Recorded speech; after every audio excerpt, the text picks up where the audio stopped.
Good morning and welcome to A Better World with Julann and Fran. I'm Julann. And I'm Fran, and today we're speaking with Melinda Smalls. Welcome, Melinda. Welcome. Hi, well, thank you. Can you talk a little bit about what something you've done to make the world a better place? Um, quite a few things. But today, I think what's fresh on my heart is to talk about raising foster children who had been through so much, um, but to raise them to be thriving adults. And as Lisa Mockenberg stated many times at school, like it's important to raise problem-solving adults, not obedient ones. So to see them now become young adults and to see them problem solve on their own has just been a joy to watch. Oh, that's beautiful. It is Thank beautiful. thank you. What inspired you to foster children? Uh, I would I wasn't inspired to do that actually. They're my siblings. Hmm. Oh, very Um, nice. yeah, they called on me because they were in an unfortunate situation, sadly, with my father. The father that I knew growing up was not the same father that they experienced growing up. Um, Oh, and at the cusp of my mother passed away in 2014, and so my dad had came back to Pittsburgh, which is where we're all from, with my brother, who at the time was 9. And unbeknownst to me, by me keeping him for the days that he was in Pittsburgh, my 9-year-old brother, I didn't know that I was showing him a love and a freedom and the ability to be a child that he wasn't receiving out here. And hmm. because of that, when they went back home or came back to California after the funeral, um, he began calling me and telling me things that was happening. So my mother's funeral was November 28th. I think he started calling me December 3rd. By December 12th, I had my dad incarcerated. And by December 14th, I was out here to take custody of my siblings. That's so nice Wow. that you did that. Yeah. Well, my thing in life in general is just that children and uh, our senior citizens, they don't deserve to be mistreated. They didn't ask for those things, and oftentimes they're unable to defend themselves. And so I intervened. How many siblings? To Two? Yes, so I Oh, became a parent overnight. wow. And your brother was 9, and how old was the other sibling? She was 11. Wow. It's my sister. Okay. And it's interesting to see like how much, because of the age, that's a really important age, right? Like 9 and for Yeah. boys and girls. And so it's interesting to see how the 9-year-old was able to like shake a lot of the things. And I think it was because he was a little bit younger. And whereas my sister, she still held on to a lot of beliefs from my dad. I think at 11, I think if I would have gotten her even a little bit younger, she would have been able to shake a lot more easier. But, you know, Yeah, Well, but just sorry, you sorry. go ahead. It's great that you did it because now they don't have other things to shake off. Now they're absolutely. getting what they need love wise and support wise, and they'll grow to be better adults, just like you said. That's great. Absolutely. Yes. Thank you. How young were you at the time this happened? I was 34. Okay. 30, I'm sorry, 33. Yeah. Okay. Okay. And did you have any moments of feeling like I can't do this, this is overwhelming or anything like that? While raising them or going through the process of it all? Well, in the beginning, when it first became clear that that was the only option for you.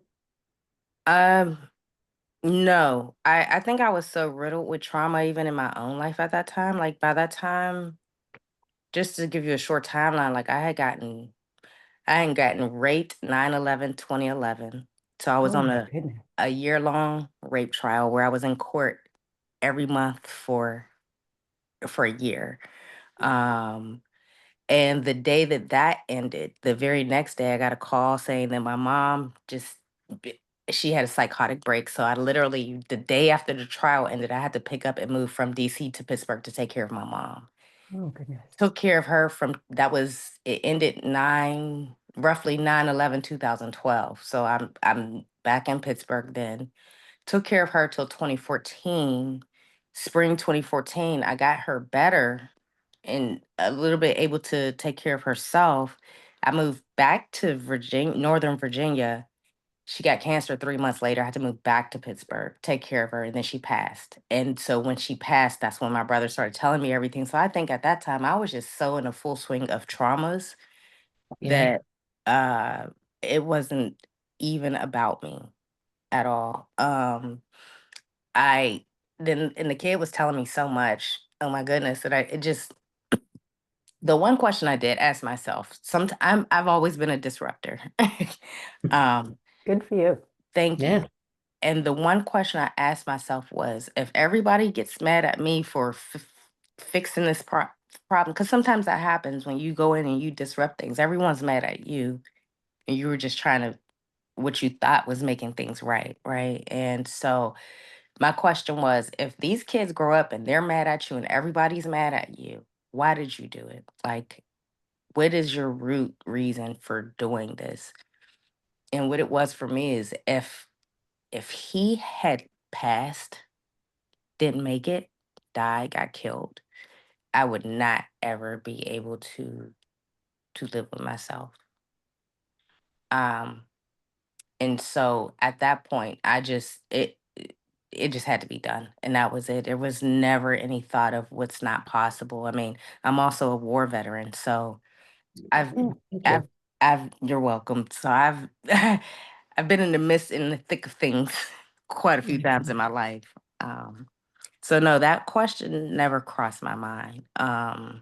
It didn't even cross my mind that my father, who was once my best friend, that I would come to a point where I had to mourn our relationship. I didn't even think about that. So that kind of blindsided me.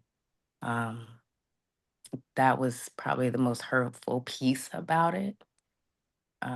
But at the end of the day, he's an adult and he made his own decisions. That's right. And I think accountability is love. And I think if someone had held him accountable for other behaviors a long time ago, we may have never seen him get to this point. Yeah. Yeah. It's Yeah. a healthy attitude, It's really. a very healthy attitude. And thank you so much for all that you've done. My goodness, that you can be through, that you can not only survive all of what you personally have experienced, a war veteran, you've been raped, all these other things, and then be there for someone else there cannot be a more beautiful gift that you can give a person. It's just so beautiful. Thank you. I'm learning to give that gift to myself because I've given it to so many. Good. Good, good for you. That's perfect therapy for you because, That is. you, as they taught us in the Hypnosis Motivation Institute, the whole oxygen mask analogy, you have to put yours on first in order to be there to help anybody else put theirs on. Correct. So that's excellent that you're able to get the therapy that you need. And probably, would you say that did becoming a therapist on your own have any helpful influence toward Uh, helping yourself? Absolutely. So I went to hypnotherapy school initially to I was an esthetician. I was going to a hypnotherapist at the time. Um, did not think it was working after my third session. Went to her my third session because it was already booked, and I was like, "This will be my last session because I came. I don't want to waste your time, but I don't want to waste any more of my money." And she pointed out to me the things that had changed, and I was like, "Oh, well, I guess you're right. I guess I won't be stopping." I don't know if I guess I thought it was supposed to feel a certain way, like a light switch, but rather than feeling like a light switch, it was almost like a weight gain or a weight loss. And it's like you don't realize until you put on a pair of jeans or something, and you're like, oh, I gained or lost a couple pounds. So it was just kind of like that. And so that's where my interest in hypnotherapy began, or hypnosis. But I was in esthetician school at the time, and I was like, I'm going to be a hypno esthetician. And I happened to look that word up, it just popped in my head, and that already existed in Europe. It's a big thing over there. So I thought I was going to hypnotherapy school to actually give facials with hypnosis. But upon entering, I've always been, I am the therapist to all my friends, always have been, always. I was in school for psychology before I got pulled out of school to go to Iraq. So the mental health aspect became more important to me than the aesthetic appearance. Um, and so I switched while I was in school. And the beautiful part about that is because when I got the kids, I put them right into therapy. I was able to work alongside the their therapist to reinforce. So it was really great. It is And wonderful. yes, and it helped me a lot too. Like my ego, a lot of my ego was tied up into raising them, and just learning that you can't take personal how your kids are. And they're amazing kids. It's just that I would oftentimes personalize things and feel like a failure when they didn't succeed. And that doesn't make you a better parent. It doesn't help you to show up better for them. That's right. Because now you're dealing with yourself and them, right? So that was really helpful in school. But just even just I continued to go to hypnotherapy while in school too. So of course that helped a lot. And were That's you great. seeing an HMI trained therapist? I sure was. I was seeing why did her name just slip my mind? It's okay. You don't have Yeah, to give her name. If it comes to you, you can think of it. thank you. Well, that's wonderful. So do you find it as a hypnotherapist that you're attracting a certain kind of client more often than others? Well, I specifically worked with womb healing. Um, that's what I use hypnotherapy for. I've always been drawn to, and I think because of my own past traumas, right? And some of those traumas go way before the one I just told you about. So, I did a lot of womb clearing with hypnosis. My very first client when we started our intern Mm-hmm. was actually a celebrity who had used to be she was my skincare client first. And Cool. she called me unbeknownst to her. It was my first day of interning. And she said, I have precancerous cervix on myself.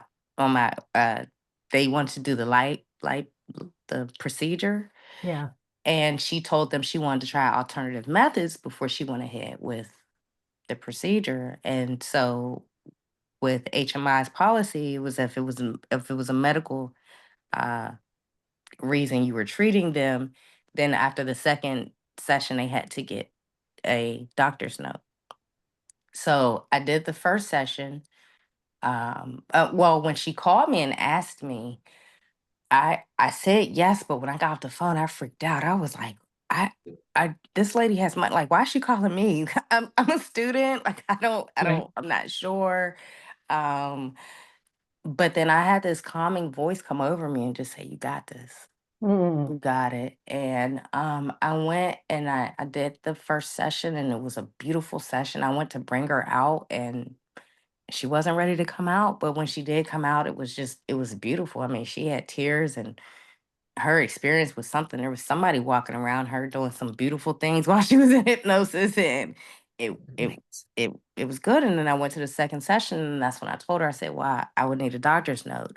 Upon going back to see the doctor, it was time to do another what is it? The oscopy, the when they take a sample of the Oh, cervix. the biopsy? Biopsy, thank you. I knew it was some opsy. Um, and she did the second one, and the cells were gone. It, it was gone. And Wow. Wow, yeah, that's awesome. yeah, and she called me and they were like, "Well, what did you do?" And she said, "I did hypnosis." And they were like, "Well, we told you it could possibly go away on its own." And she said, "But you also wanted to do surgery as Right, well." Like, right. so yeah, so that set the tone for I bet. who I Your was. path. Yes. And then I ended up adding additional modalities, which helped me bring people into the door. Yeah. Well, that Okay. is wonderful. You are definitely making the world a much better place. Mhm. It seems like your whole path was to be a healer, I- a helper. Yeah, yes, it has been. that's great. Yeah, Does thank that you. when you think about some of the negative, really very negative things that you've experienced in your past, Yes. and then you think about where you are today and what your role apparently in this universe is, does that seem to explain things to you? Like maybe I had to have that negative experience in order to be this person? Funny you should ask that. So uh, my first traumatic sexual experience, I was 5 and 6 years old. Mm. Um, but it was something that I always talked about. Like as a kid, when I was in high school, I was a teen peer sex educator. Like I just always, and so that's why I said the womb healing thing. Like I actually wanted to be a sex therapist in college. I just didn't know how to say that to my parents. But yeah, I always talked about it when I went in the military, and I was just very open about my experience, and I would always get people that would pull me to the side and share their experiences for the first time, and so I did. I kind of took on this idea that I experienced what I experienced to be because I'm able to talk about it. I'm walking through the world and giving others permission to do the same. Oh, that's a beautiful thing. It is. It really is.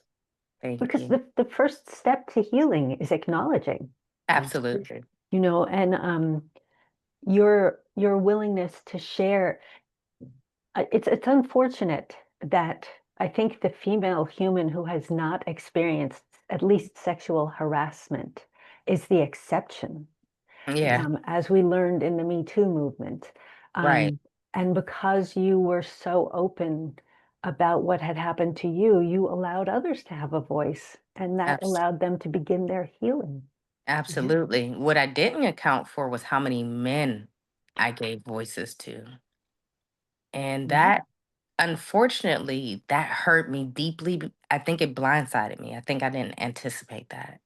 Um, I had more of um, and I had more of an assumptive thought that this just happened to us more than them. But um, Yeah. from what I've experienced or from the conversations I've had, oftentimes men get it and they get it from both sides. They get it from both genders. Oh my goodness. Wow, I Wow. had no idea.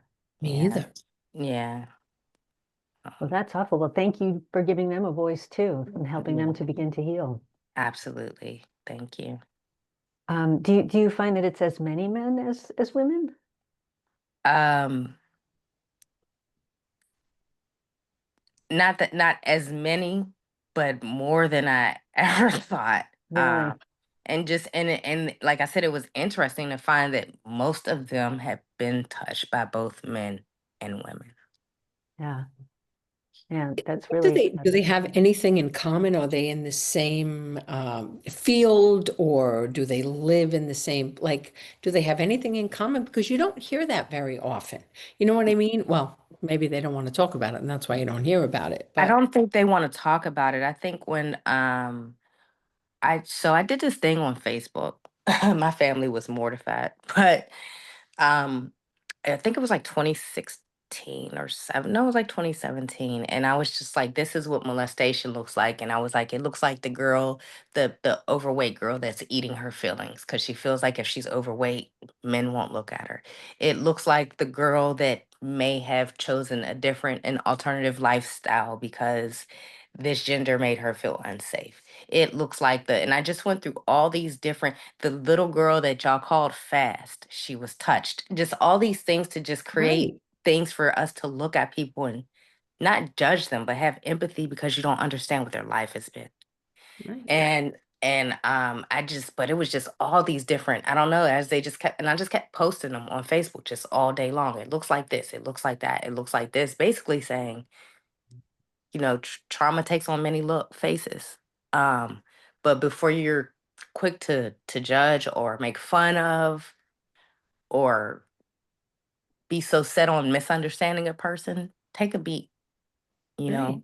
Um, and that was when my inbox, like girls were on my page publicly, but men were deep diving in my inbox. And that was wild. Like I had one guy told he was just like he got touched by a teacher in school because she had a crush on his dad, but his dad was married to his mom. So she was like, "Well, I'll just take it from you because you look like your dad." Oh my And how goodness. old was this kid? He High was in school? high school, but it was just like he was frightened. And he said he was hypersexual for a long time. Um, he had also gotten touched by his uncle. Oh, good Lord. And but it was just a lot of situations where it was like babysitters. Another guy, he grew up on a farm. He was touched by some of the guys that did the trimming for the Oh my it, God. and I was just I was just reading these emails, like I mean these inbox messages, just baffled. Yeah.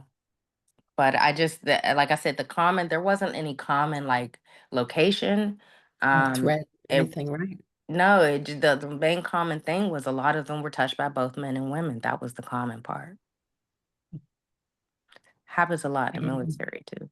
yeah, it's funny that when my kids, I have three children and they're all grown now and they're in their 30s too, but when they were younger, like I would get, I guess I'm intuitive, you might say. Mhm. I feel a little bit. So I would get, I don't want to say a vibe, but a feeling, Yeah. that something wasn't right. So I share that with my kids, just like we worked on manners and everything else. If you ever get that feeling, you get that feeling that Hmm. something's not right, that you're in a situation that isn't right, or that you're afraid, get out of that situation. You know what I mean? You don't have to stay in a situation, whether it's, and honestly, a priest, a teacher, a family member. A If you feel relative, it, yeah. exactly. If you feel it, and it's funny because most people didn't talk about that kind of stuff. I'm Irish No, Catholic. There wasn't a lot of talking about no, you sweep it that under the kind. rug. You Yeah. sweep it under the rug and you shut up about it. Yeah, but I think that's an important thing to tell someone, that if you feel uncomfortable, you know your own self. If you feel uncomfortable, then you don't have to stay in that situation. And that breaks my heart that kids, that there's an opportunity for such evil that they would do something to an innocent, whether it's a third grader or a 5-year-old or a high school student. You don't have a right to do that. Right. It's infuriating, really. I'm glad Yeah, you it's help people. disgusting. It is. It really is. Yeah. When I got custody of my siblings, would I share it with them? Well, the first thing I did, one of the first things I did, because I think the conversation of sex is an ongoing conversation that starts with your kids when they're like 2. And it at that time it just starts with autonomy and knowing what are Mhm. parts that people should and should, and it evolves Right. from there with, at Right. least for me, with their level of maturity and understanding. Hmm. So of course, because I'm coming in, and I don't know how I understood the things that I did. I'm thankful, but I don't know where I wasn't a parent. But when I got them, one of the first things I did, I gave them both a piece of paper and I said, write to me with sex to you. But that let me know where they were at within their understandings of it. And it helped me to understand where I needed to pick up and take them. Um, and so I ended up in a relationship shortly after I moved here and got them. And we moved in probably a year later. But before we moved in, because oftentimes kids genuinely don't want to upset, and I learned this from Lisa Mockenberg, but they don't want to upset their parents. And oftentimes when they're lying, they're not lying because they just want to deceive you. They don't want to let you down. And so I remember her always saying, um, set your kids up, like don't ask them questions if you know they failed, like don't ask them, did you do this, when you know they didn't do it. More so, if anything, just say, hey, um is whatchamacallit done yet, whatever the chore is, and suggest that they go get it done. And she was just teaching that treat teaches openness. And so when it came to them, before we moved in with them, I sat both of them down and I was just like, hey, yeah, I love this guy. I was like, but if he ever does anything that makes you feel uncomfortable, that makes you, because there's a lot of manipulation in that. Like I'm very vocal, but the person that touched me had me feeling like for one, it was like there was a Yeah, manipulation in it. I had me feeling right. like I Don't was tell anyone. right. Right. Well, not even that, but he also made me feel like I was special because I was getting touched. Ah, Mm, yes. You know what I mean? So you're being violated in the name of, oh, just because you're the good one, or the, whatever. And so Right. you just don't know what a person would say to a kid. And so, but I just let them know, like, we talked about the parts and certain things. If he ever touches you, jokes with you, or anything that makes you feel uncomfortable, I don't care what it is. I'm going to be all right, and you're going to be safe. You can come tell me. I will never make it seem like it's your problem, because they won't. You think about all those things. I didn't tell my dad that I got molested till I was 21 years old. mm, And it was because, I mean, my mom knew, but it was because I knew my dad was crazy, and my dad, excuse me, would have killed somebody. And so it's Right. just like, but Right. at 5 and 6 years old, like, parents will say things sometimes like, I will kill for you. And I know it's a statement out of love, but your kid doesn't want you to kill nobody. Your kid Right. does not want you to go to jail. Like, that doesn't make them feel safe. And I tell people all the time, like, don't say stuff like that to your kids, because they don't want you to kill nobody, and they don't want you Right. to go to jail. And so, um, kind of lost my train of thought. But yeah, I didn't tell my dad till I was 21, but it was mainly for that reason. I was just scared to tell him, especially because it was somebody in my mom's family. I was just like, that whole family he's gonna tear through that whole family, and it's gonna be like on me. And that, like, at 5 and 6, kids think like they don't want their parents to, Right. and so when I was talking to them, I did the best I could with removing all that pressure that kids think about when they're violated or anything. And I just assured them that I will always have your back. Nice. And it's just been an open dialogue, you know. Uh, yeah. yeah, it's true. Children that young would think then not only was the molestation their fault, but Mm. the attack on the person on the molester was their Right. fault, and the parent going to jail Yeah. was their fault. So that makes it Yeah, right. worse. Oh my goodness. Absolutely. Ugh. Well, thank you so, so, so, so much for what you're doing. My goodness, you are just, and you're shining like perfect health and God, you're wonderful. Thank you so much. Really. Thank you. Thank you so much. I Yeah. appreciate it.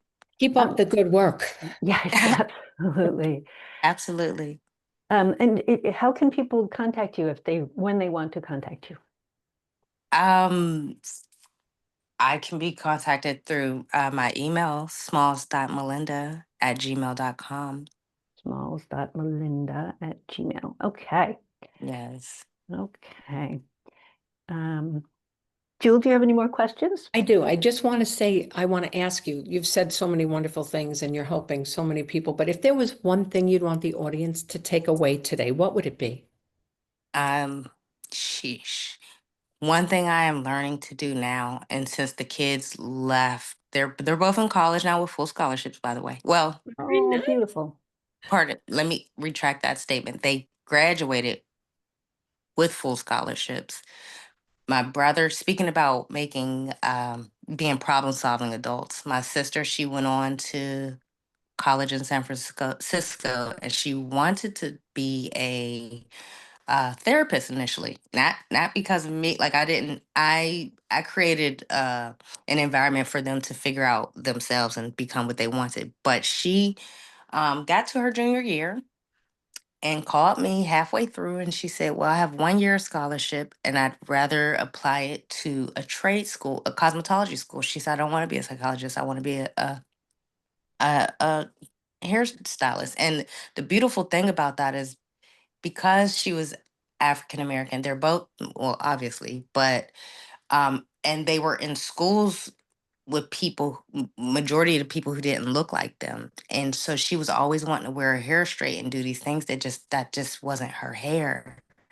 So a big part of me um raising her in an environment where she didn't see reflections of herself so much was teaching her to love her hair the way it grew out of her scalp. Hmm. I never knew that that would turn her into a hairstylist. But now she's a Well, curly hair specialist and she teaches nice. women how to wear their naturally natural curls. But she decided she didn't want to go to college no more and wanted to apply that. And I mean, I most of us or most of the peers that I know that dropped out, we didn't have a clue. We were just like, oh, I'll figure it out, and then ended up in the Right. workforce. And 10 years later, you're like, I don't even know what I really wanted to do. So I just to watch them be able to do that, I'm just like, wow, I had a hand in these You people's did. lives. But to answer your question, I would say make sure that you're always pouring into yourself. I've been in such a habit because of all the trauma in my life and just running through life of not putting myself first. That these last 2 years with them being out the house have been my hardest 2 years because there's no catalyst to make me amazing. And so or to push me out there to show up for myself.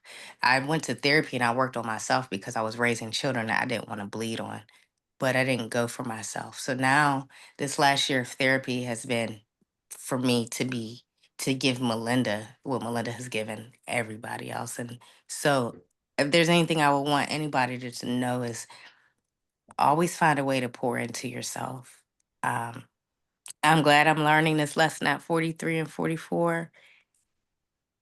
But man, if I would have known that so much sooner. Right. Yeah, it would have been very helpful. Um, but I'm just so grateful that you're doing what you're doing now and that you've taken such negativity and turned it into so much positivity. I mean, what a beautiful gift. And these two people now are like you, they're going out into the world and making the world a better place. Right. So The yay you confidence. again. Right. Thank Well you. done, All really. right. Well, thank you so much for being our Thanks guest for today. joining us. Yeah. Absolutely. And this has been another episode of A Better World with Julann and Fran. Please like and share this video, and please join us again next week. Thank you. Thank you. Bye.